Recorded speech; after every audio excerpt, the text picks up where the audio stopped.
안녕하세요. 써니 북타임입니다. 오늘 들려드릴 작품은 전성태님의 이야기를 돌려드리다입니다. 이 작품은 2010년 제34회 이상문학상에서 우수상을 수상한 작품입니다. 전성태님은 1966년 전남 고흥 출생이고 중앙대 문예창작학과를 졸업했습니다. 1994년 실천문학 신인상에 단편소설 닭머리로 등단했습니다. 소설집으로 매향, 국경을 넘는 일이 있고 장편소설 여자 이발사 등이 있습니다. 신동엽 창작상, 최만식 문학상을 수상했습니다. 이 작품은 치매 걸린 노모에게 바치는 작가의 감동적인 유년시대의 이야기입니다. 이야기를 돌려드리다. 전성태.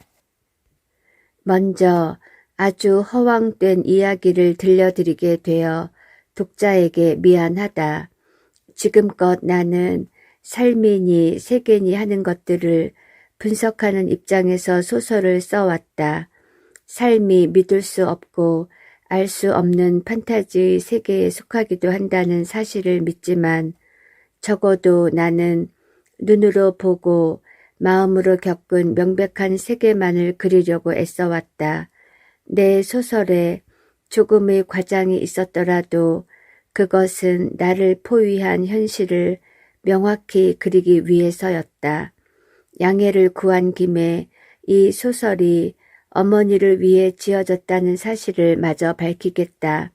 책장을 들추다 보면 간혹 이 책을 누구누구에게 바친다는 저자의 말이 앞에 달리는데 아직껏 나는 누구에게 바치는 소설을 써보지 못했다.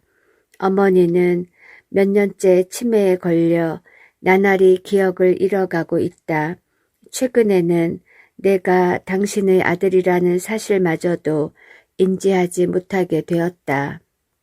치매는 가까운 기억부터 차근차근 갉아먹다가 종래에는 자신마저 망실하는 병이다.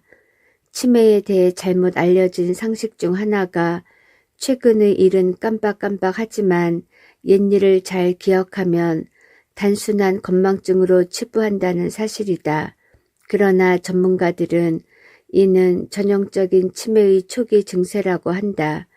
어머니의 기억이 마치 핸드폰 액정 화면의 배터리 표시처럼 지워져 가는 것을 나는 목격할 수 있었다. 어머니를 보고 있노라면 기억은 아주 물리적인 경계들로 쌓여 있는 것 같다. 9월의 기억이 지워지고 8월의 기억이 지워졌다. 70세의 기억이 지워지고 60세의 기억이 사라졌다. 어미로서의 기억이 사라지고 신부의 기억이 사라진 후 친정의 기억마저 지워졌다. 아주 우연한 계기로 우리 가족은 어머니의 병증을 처음 알게 되었다. 우리 부부가 큰아이를 낳은 후 부모님을 찾아 뵈었을 때 어머니는 며느리에게 여러 번 미안해했다. 고향 쪽에 일들이 많아 해산 소식을 듣고도 그동안 찾아가 보지 못했다는 거였다.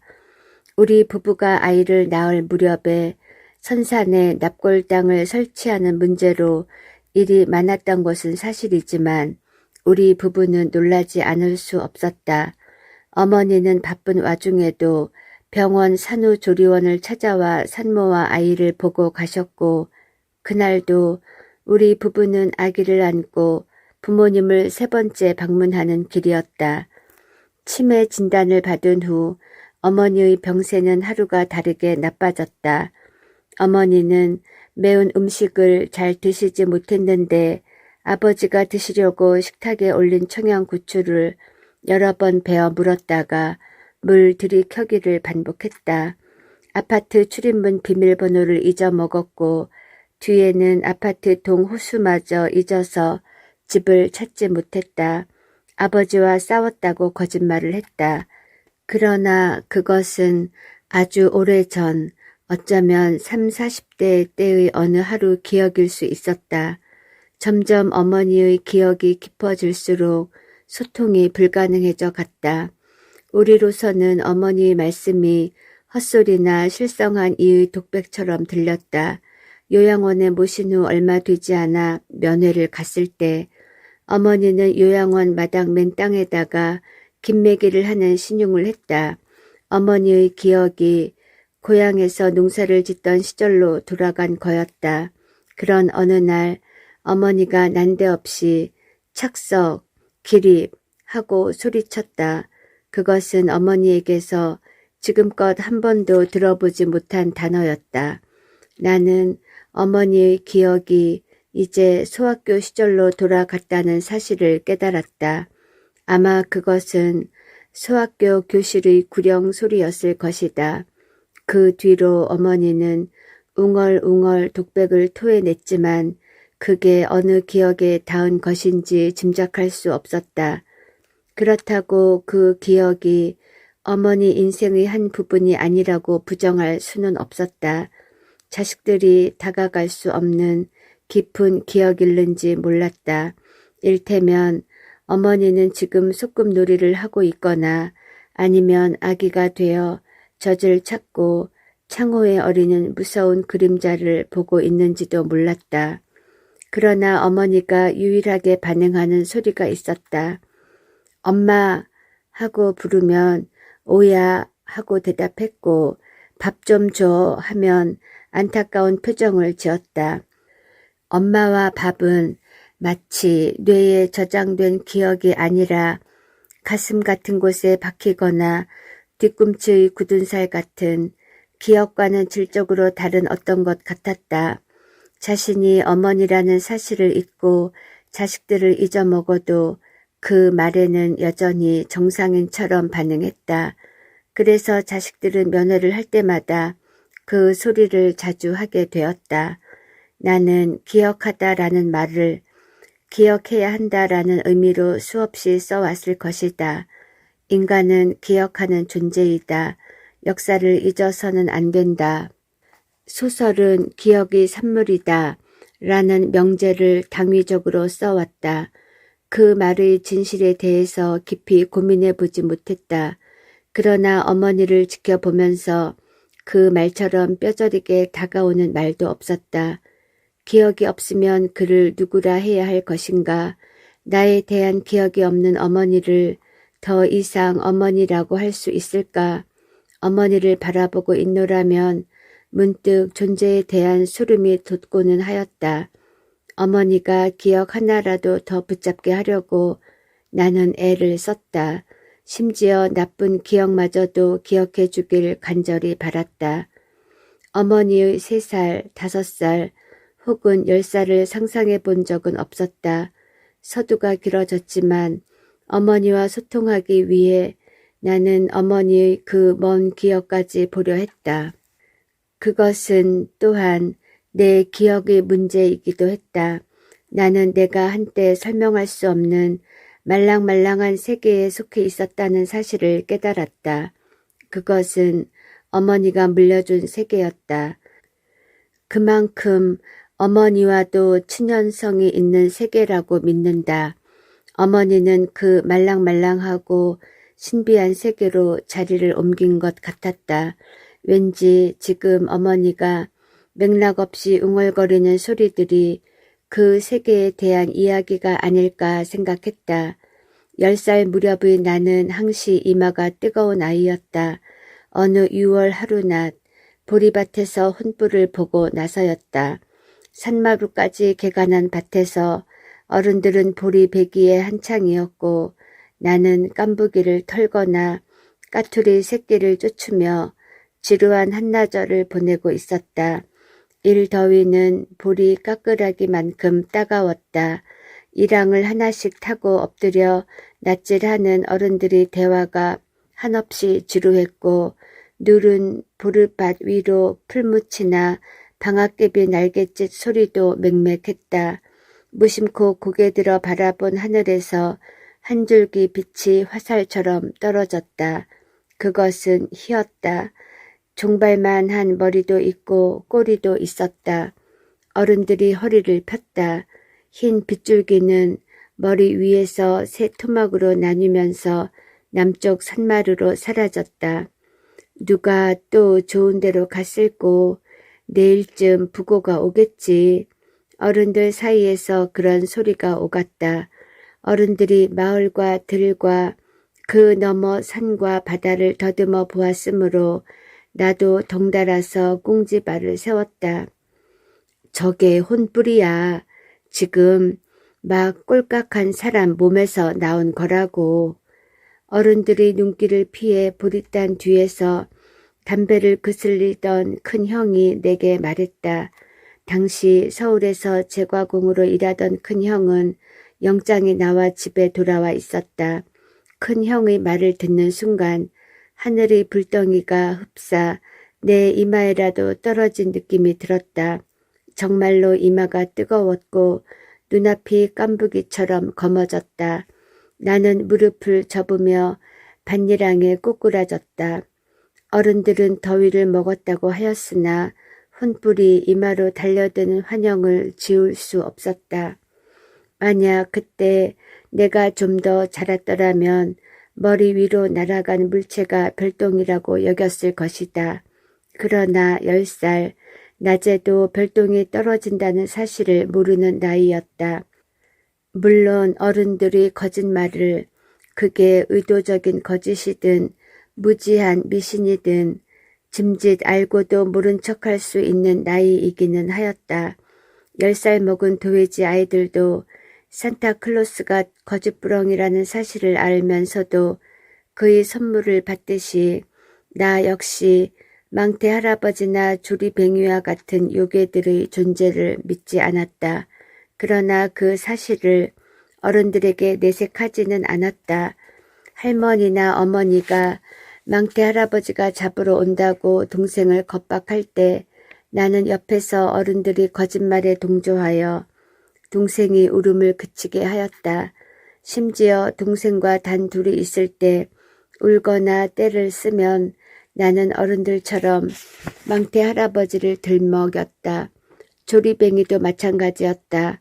메주콩 쓰는 날 솥에서 콩 주워 먹는 아이들을 잡아간다는, 앞산 동굴에 산다는 조리뱅이도 지어낸 요괴라는 걸 잘 알았다. 그렇다고 어른들을 속일 생각은 없었다.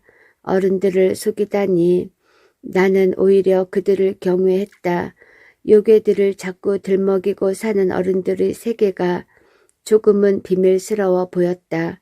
그 무렵인지 그 뒤인지 모르지만 나는 어른들의 세계에 대한 강렬한 동경이 아이들을 자라게 한다고 생각하였다. 또 시간이 흘러서는 어른들도 인생에 대해서는 서투르고 허술한 큰 아이들이라는 사실을 눈치챘지만 말이다. 설사 별똥이라고 생각했을지라도 아마 나는 여전히 이마가 뜨거웠을 것이다. 그 무렵 어머니가 들려준 많은 이야기들 탓에 나는 보고 싶은 게 많았다. 바다와 산을 오가며 보름씩 산다는 산갈치와 100년에 한 번 꽃을 피운다는 대꽃이 그런 것들이었다. 고향 마을에는 갈치막도라는 조그마한 산이 있었다. 어머니는 늦가을이면 어린 나를 데리고 그 산에 들어 땔감을 해오곤 하였다. 그 산은 이름에서 알 수 있듯이 오랫동안 섬이었다가 개마기 공사로 들 가운데로 올라온 땅이었다. 개마기 공사가 일제 때 벌어진 일이라 나는 그 산이 바다에 뜬 모습을 보지는 못했다. 고향에는 섬 이름을 가진 지명이 많았다. 복서 백인철의 고향 불무섬이라든가 소록도 나환자들이 개마기를 한 오마도, 갈치젓이 많이 나는 축도라든가 하는 해변의 마을들은 이미 무치된 마을들이었다. 아마 갈치막도는 어부들이 갈치떼의 흐름을 망보는 보루인 어막이 있던 무인도였을 것이다. 아니면 옛날에 많이 잡혔다는 청어떼를 관찰하는 곳이었을 수도 있다. 산갈치가 청어떼를 몰아오는 고기라 하여 청어의 왕이라는 별칭도 갖고 있으니까. 어머니는 돌아가신 당숙 할머니가 그 산갈치를 잡아 드셨다고 말했다. 당숙 할머니는 오사카가 친정인 일본인이었는데 어느 새벽녘에 아침을 짓기 위해 절구통이 있는 마당으로 나왔다가 사철 울타리에 앉은 5발이나 되는 산갈치를 절구로 쳐서 잡았다고 한다. 눈이 붉고 가시처럼 뻗센 갈기가 머리에서 등 허리까지 돋아 있었으며 잠자리 날개같이 반투명의 죽지도 가지고 있었다. 옛말에 죽을 병에 걸린 사람이 산갈치를 먹으면 소생하고 건강한 사람이 먹으면 도통하여 신통력을 가진다고 하였다. 할머니는 산갈치를 토막내서 솥에다가 애호박 5통과 함께 국을 끓여 마을에 돌렸는데 2집이 부정하다고 안 먹고 14집이 나눠 먹었다. 그 뒤로 바다에 더 청어가 오르지 않았다고 하였다. 나는 어머니에게 산갈치 얘기를 수없이 청해 들었다. 성인이 될 때까지 산갈치를 한번 보았으면 하는 게 소원이었다. 그러다가 그 소원을 이룬 것은 20살이 넘어서였다. 63빌딩 수족관에 갔다가 벽에다가 박제해 전시한 그 영물을 본 것이다. 그것은 동해의 어부가 잡은 고기였다. 산갈치의 실제 생김새는 어린 시절 어머니가 들려준 모습과 크게 다르지 않았다. 날개가 없다 뿐이지 그 긴 몸뚱이며 귀면 같은 머리, 붉은 갈기를 닮은 지느러미 따위는 산해경에나 나옴직한 짐승처럼 보였다. 나는 어머니를 수족관으로 모셔다가 산갈치 박제를 보여드렸다. 어머니는 아이들보다 더 신기한 눈으로 한동안 들여다보고 나서 말했다. 정말 솥 하나는 되었겠구나. 나는 어머니를 지켜보면서 아들에게 들려주느라 허황된 얘기를 들먹였던 게 아니라 당신 자신이 지금껏 산갈치에 들려 살아오지 않았나 하는 느낌이 들었다. 당시 어머니는 50을 넘긴 나이에 상경해 식당 찬모나 파출부로 일을 다녔는데 나로서는 어머니가 서울 생활을 아주 잘하고 있는 것으로 보았다. 오히려 젊은 나보다 낫지 싶었다. 내가 첫 직장을 잡아 어머니와 함께 출근을 하게 되었을 때였다. 당시 어머니는 설릉동으로 일을 다녔고 내 직장은 강남 신사동이었다. 우리는 2호선 지하철을 탔는데 신도림역에서 환승할 무렵 어머니가 냅다 내달리는 거였다. 출퇴근 시간대의 신도림역이란 지옥이나 다름없다. 어머니는 그 인의 장막을 뚫고 계단을 통해 2호선 환승홈으로 내달렸다. 허겁지겁 쫓아갔더니 대기선 제일 앞에 핸드백을 안고서 숨을 고르고 있었다. 다음 차가 신도림에서 출발하는 빈 차이고 이 라인에 서 있으면 자리를 잡고 앉을 수 있다고 어머니는 가르쳐 주었다. 그러면서 내게 충고하기를 너처럼 여유 부리고 살다가는 서울에서 못 버틴다는 거였다. 또 어머니는 농사짓는 일에 비하면 서울에서 돈 벌기가 시군중 먹기라고 말하곤 했다. 그러면서 늘 좀 더 젊어서 상경하지 못한 일을 아쉬워했다. 어머니가 억척 아주머니가 되어가는 모습이 나로서는 쓸쓸하면서 한편으로 미안하고 죄스러웠다. 뒷날 어머니가 치매와 더불어 우울증 진단을 받았을 때 나는 어머니의 서울 생활이 얼마나 힘에 부쳤는지 깨닫게 되었다. 어머니는 서울에서 단거리 달리기 선수처럼 긴장해 살았던 것이다. 내게 대꽃 얘기를 들려준 분도 어머니였다. 마을을 둘러싼 대숲은 어린 내게 항상 두려운 공간이었다. 도망자가 된 어른들이 대숲으로 숨었다는 얘기를 많이 듣고 자랐을 뿐 아니라 깨진 옹기나 그릇 삭은 파리를 유기하는 것도 대숲이었다. 왠지 썩지 않을 것들을 유기하는 무덤처럼 여겨졌다. 결정적으로 마을 연못에서 진홍굿을 하는 모습을 지켜본 뒤로는 대숲의 이미지가 한층 더 음습해졌다. 내가 태어나기도 전에 처녀 하나가 연못에 투신을 했다는데 그 넋을 건져 위로하는 진홍굿이 벌어졌다. 살아있는 토끼와 갈치를 제물로 물에 던져놓고 간짓대 끝에 무명천을 묶어서 물을 휘저어 넋을 건져 올렸다. 그 넋을 호리병에 담아서 밀봉했다. 며칠 뒤 아이들과 칼싸움할 죽순을 부러뜨리러 대숲에 들었다가 그 호리병이 대숲에 보관된 것을 보고 혼겁을 해서 뛰어나왔다. 나는 자주 악몽을 꾸면서 가위에 눌리곤 했는데 어머니가 대꽃 얘기를 들려주었다. 100년에 한 번씩 온 대숲에 눈처럼 꽃이 핀다는 거였다. 그러고 나서 대숲이 말라 죽는다고 하였다. 대꽃이 지면 죽실이라는 작은 열매들이 열리는데 봉황이 날아와 먹는다고 하였다. 외할아버지가 일본군 노무대로 끌려가 진주에서 지낼 때 꽃핀 맹죽 숲을 보고 왔노라고 하였다. 나는 왜 우리 마을 대숲은 꽃이 피지 않느냐고 물었다. 그것은 갈퀴집 할아버지가 늙은 대나무를 솎아 쪄내서 그렇다고 어머니가 말했다. 왜?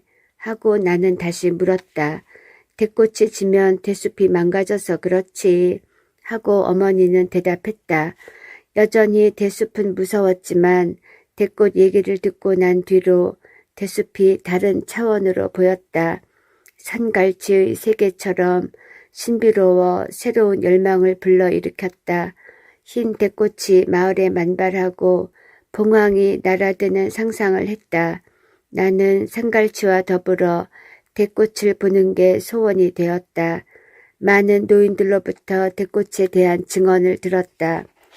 지리산 자락, 당몰샘에서 만난 노인은 삼배자락 늘어지듯 대꽃이 핀다고 하였다.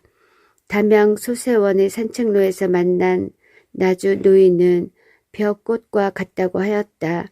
시인 서정춘 선생은 칸나꽃처럼 상승의 이미지라고 들려주었다. 덧붙여 선생은 묘법 연화경의 비유품을 보면 그 이미지를 알 수 있을 거라고 조언했다. 얘기들은 다 달랐고 실제로 본 사람은 없었다. 30에 인제땅 전봉산에 올랐다가 나는 실제로 대꽃을 보게 되었다. 맹죽이나 왕대의 대꽃이 아니라 조리대 꽃이었다. 그것은 어머니 말처럼 희지 않았고 마음에 품어온 것처럼 아름답거나 신비롭지도 않았다. 나주 노인의 말처럼 벽꽃처럼 자줏빛 실 같은 꽃대에 누렇고 길쭉한 꽃들이 땅을 향해 늘어져 있었다. 나는 맹죽이나 왕대의 꽃도 이와 크게 다르지 않으리라 짐작했다. 그리고 대꽃에 대해 들은 모든 말들이 모두 맞는 것 같기도 하였다. 이미 대꽃은 나에게 실존의 꽃이라기보다 신화에 가까웠다. 이야기가 많이 흩어졌으나 다시 이마가 뜨겁던 10살 무렵으로 돌아가야겠다. 보리밭에서 혼불을 보고 난 후 나는 이상한 체험들을 하게 되었다. 그 첫 징조는 어느 날 밤에 꾼 꿈으로부터 시작되었다. 당시 나는 할머니와 한 방에서 지냈는데 할머니가 누군가와 도란도란 얘기를 나누는 소리를 들었다. 더러 이웃집 할머니들이 놀러 오기도 했으므로 나는 할머니가 친구분과 얘기를 나누시나 보다 했다. 드문드문 잠결로 흘러드는 이야기를 정리해 보면 마을 초입의 기와집 할머니가 돌아가셨다는 내용이었다. 두 사람은 안타깝다는 듯 혀를 차고는 했다. 그 집 할머니는 이미 연로하여 바깥 출입을 하지 않은 지 오래여서 나는 그다지 놀라지 않았다. 이튿날 아침 밥상에서 나는 무심코 어른들에게 그 집 할머니가 돌아가셨냐고 물었다. 모두들 뜬금없는 소리를 한다는 눈치였다. 당자인 할머니도 마찬가지였다. 나는 그제야 내가 꿈을 꾸었거니 했다. 목소리만 듣는 꿈을 꾸었다니 신기했지만 아침부터 꿈 얘기를 하면 안 된다는 금기가 있어서 나는 더 입을 열지 않았다. 그날은 토요일이었고 보슬비가 내렸다. 점심때 학교에서 돌아와 보니 기와집에 초상이 나 있었다. 기와집 할머니는 별채에서 기거했는데 며느리가 아침상을 봐드리다가 운명한 노인을 발견했다고 하였다. 노인이 숨을 거둔 것은 간밤이 아닐까 하고 어른들이 짐작했다. 할머니는 가방을 메고 들어서는 나를 불러 세웠다. 할머니는 아침 밥상에서 내가 했던 소리가 뭐냐고 물었다. 나는 간밤에 겪은 얘기를 해드렸다. 아이고 매, 망할 놈의 할망구가 가면서 너한테 들렸는갑다. 그래놓고 할머니는 서둘러 정한수를 떠다가 뒷곁에서 비난수를 했다.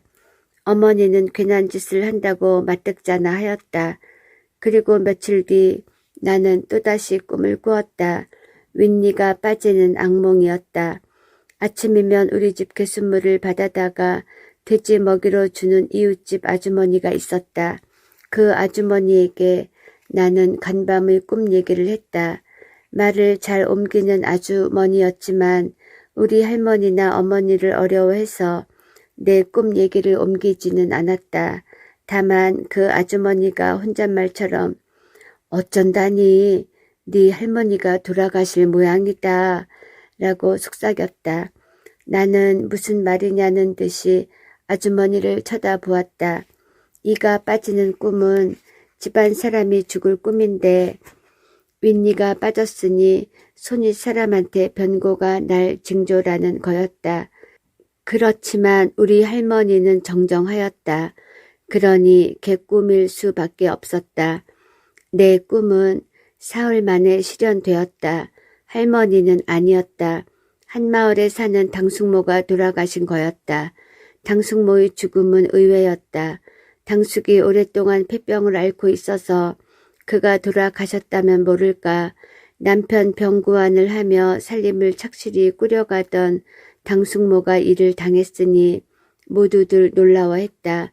40대 후반인 당숙모는 6이나 되는 아이들을 다 낳고 때늦게 또 임신을 했다. 임신 중독증이 있어서 병원에 실려갔는데 그만 불귀의 몸이 되었던 것이다. 이 일이 있고 나서 이웃집 아주머니가 어머니에게 내 꿈 얘기를 전한 모양이었다. 어머니가 조용히 나를 불렀다. 너 어디가 아프냐? 나는 조금은 겁이 난 얼굴로 도리질을 했다. 어머니는 내 이마에 가만히 손을 올렸다. 어머니의 손이 뜨겁게 느껴졌다. 열은 없는 것 같은데. 어머니는 걱정스럽게 한숨을 내쉬었다. 앞으로 무슨 이상한 꿈 같은 거 꾸면 남한테 얘기하지 마라. 엄마한테만 얘기해. 알았지? 어머니는 한약을 쥐어다가 다려주었다. 그렇다고 내 몸에 특별한 이상이 있었던 것은 아니다. 이마가 뜨겁다는 느낌은 있었지만 몸에 다른 변화 따위는 없었다. 하루는 할머니와 어머니가 크게 다투었다. 나 때문이었다. 할머니는 굿을 해야 한다고 주장했다. 어머니는 괜한 아이를 망치려느냐고 역정을 냈다. 할머니는 돌아 앉으며 투덜거렸다. 너야말로 괜한 일 했산다만 어린 것이 어떻게 그런 꿈을 꾼단 말이냐. 괜히 둥티내지 말고 용한 단골레를 불러라. 그러나 어머니는 완강했다. 어머니는 한약을 먹일 때마다 내게 일렀다. 다 크려고 그러는 거야. 하나도 이상할 것 없어. 정신을 똑바로 차려야 돼. 그러나 나는 또다시 꿈을 꾸었다. 동네 아저씨 하나가 모르는 노인들과 어울려 어디론가 떠나는 꿈이었다. 나는 그 아저씨를 잘 알았다. 아내가 무당이었는데 아저씨는 매일 고갯마루 술청에 앉아 취해 지냈다. 사람들은 아내가 밖으로 돌며 생계를 꾸리니 바깥 사람이 일손을 놓았다고 혀를 털고는 하였다. 나는 그 꿈 얘기를 아무에게도 하지 않았다. 그러나 무섬증이 엄습했다. 할머니의 말씀처럼 내가 무병에 걸린 건 아닐까 걱정이었다. 그 아저씨가 일을 당하면 어쩌나 싶어 나는 매일 고갯마루 술청을 들여다보곤 했다. 그러나 변고를 피할 수는 없었다. 어느 저녁 나절에 우리는 신장로에서 뭔가가 펑 하고 터지는 소리를 들었다. 때마침 나는 가족들과 함께 저녁을 먹고 있었는데 잠시 후 마을 사람이 달려와 무당집 아저씨가 교통사고를 당했노라 알려주었다. 사고 현장 수습을 빨리 못해서 아이들까지 처참한 시신을 목격할 수 있었다. 전체적으로 사지가 깨끗한 가운데 이마 위로만 머리가 짓이겨져 도로 위로 피가 흥건히 흘러나와 있었다. 길에서 잠든 그를 버스가 미처 못 보고 지나갔다고 하였다. 어머니는 치마폭으로 내 얼굴을 감싸서 몸을 돌렸다. 집으로 돌아오는 길에 나는 그만 울음을 터뜨리고 말았다. 어머니가 무릎을 꿇고 앉아 눈물을 훔쳐주며 물었다. 무슨 일인지 말해봐. 또 꿈을 꾼 거냐? 나는 머리를 끄덕였다. 그리고 꿈 얘기를 들려주었다. 어머니는 얼굴이 창백해졌다. 한참 만에 어머니가 무슨 결심을 한 듯 입술을 살이 물었다. 내일부터 엄마랑 예배당에 나가자. 다시 말하지만 아무 일도 아니야. 크느라고 그러는 거야. 너만 했을 때 엄마도 그랬거든. 정신을 바짝 차리면 돼. 이튿날 새벽에 어머니는 잠에서 못 깨는 나를 업고 교회로 갔다. 고개를 오르내리며 어머니는 산갈치 얘기며 대꽃 얘기처럼 황당한 이야기들을 들려주었다. 내가 신열 속에서 꾸는 꿈처럼 이 세계가 황당함으로 가득 차 있다고 알려주려는 것 같았다. 때로 나는 잠이 들어서 얘기를 다 듣지 못할 때도 있었다. 네 외갓집에는 선대 할아버지 한 분이 임금님한테 받은 효자상이 있단다. 오래전에 할머니 한 분이 시름시름 알았다지 않니? 봄부터 알아 누워서 겨울이 되니 다 돌아가시게 생겼지. 효성이 지극했던 그 할아버지가 어머니 소원이 있으면 말씀해 보세요 하고 여쭈었단다. 그래 이 할머니가 수박을 한쪽 먹으면 자리를 훌훌 털고 일어날 것 같구나 했지. 겨울에 어디서 수박을 구하겠니? 그래도 효성이 지극한 할아버지는 쪽배를 몰고 바다를 나섰지. 며칠을 가다가 어느 섬에 당도했단다. 대밭이 무성한 섬이었어. 대밭 속에서 까마귀들이 시끄럽게 날고 앉는 것을 보았지. 이상하지 않겠니? 그래서 대밭으로 들어갔단다. 대나무들도 못해서 보던 곳과는 달랐어. 아주 무른 대나무였단다. 한참 들숲으로 들어가다 보니 까마귀들이 앉았다가 인기척에 놀라 때로 날아가더란다. 그 자리에 반쯤 깨져서 엎어진 항아리가 있고 그 속에 아이 머리통만한 수박이 덩굴에 매달려 있었단다. 이미 까마귀들이 반은 쪼아버렸는데 그래도 빨갛게 익은 수박이었지.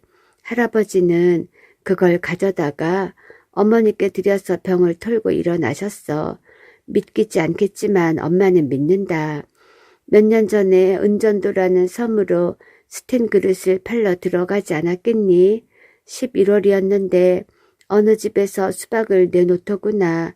알고 봤더니 그 섬에서는 여름이면 수박을 덩굴째 흙으로 묻어서 이듬해 봄까지 먹는다 하더구나.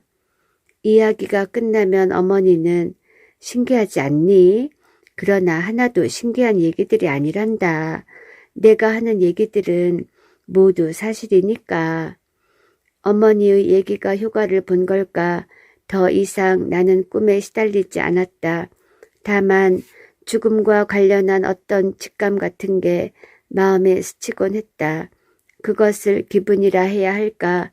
아무튼 나는 우리 마을 사람들이 올해 안에 5이 죽을 것이라는 느낌에 사로잡혔다. 이미 3이 죽고 2이 남은 셈이었다.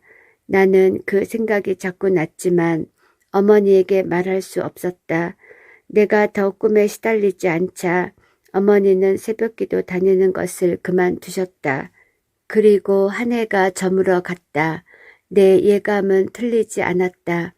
청년 하나가 실연으로 농약을 마셨고 7살 난 아이가 김장김치 절이는 통에 거꾸로 빠져 익사했다.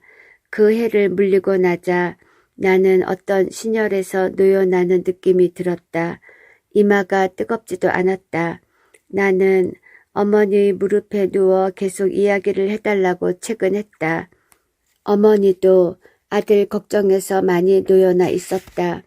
이야기가 바닥이 나서 더 해줄 게 없다고 말하곤 했다. 그러면 나는 예전에 들은 이야기들을 들먹이며 그것을 다시 해달라고 졸랐다. 얘기를 너무 좋아하면 가난하게 산단다. 어머니는 졸음에 겨워 그렇게 말하고는 하였다. 요양원 침대에 누운 어머니에게 이야기를 해주느라고 나는 일찍이 어머니에게 들은 이야기들을 애써 떠올려야 했다.